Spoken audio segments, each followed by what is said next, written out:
changé de 2017 par rapport à cette Algérie du 11 janvier 92?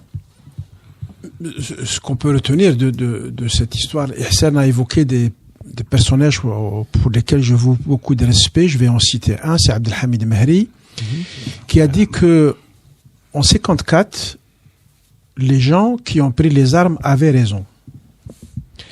Et ce postulat est devenu ensuite, les gens qui ont les armes ont raison. Et donc, dans la succession de grands événements qui ont marqué l'histoire du pays, on reste marqué par le primat de ce postulat. Ceux qui ont les armes ont raison, parce qu'à un moment donné de l'histoire, ils ont eu raison. Et donc, on n'est pas sorti de ce paradigme.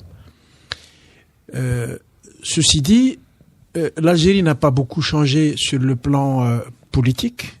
Elle a énormément changé sur le plan social, en termes de génération, en termes de pratiques politiques, de pratiques économiques. Pas souvent dans le bon sens, malheureusement.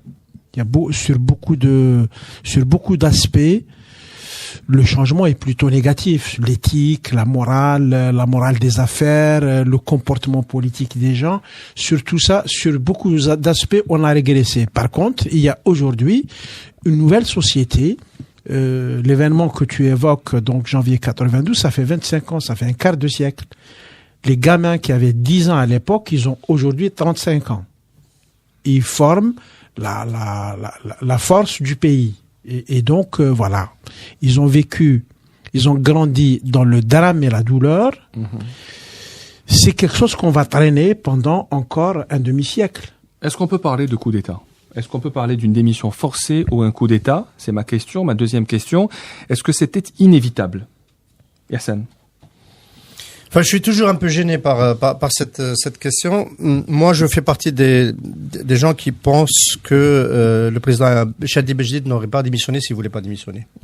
Qu'il était encore le patron de l'armée et qu'il aurait pu, les gens qui connaissent bien le rapport de force dans l'armée à l'époque et l'autorité qu'avait Chadli sur l'armée, il n'était pas question qu'il parte s'il ne voulait pas partir. Et il a choisi un peu le penchant de il a tiré les conclusions de la situation. Mais c'est difficile d'en arriver à dire que qu'on a imposé le départ à Chadli Bejidid. C'est sûrement pas le général Nazar qui pouvait le faire à l'époque. Donc c'est pas un coup d'État pour vous, c'est une démission. On peut citer la formule de Aït Ahmed, c'est un coup d'État de fait.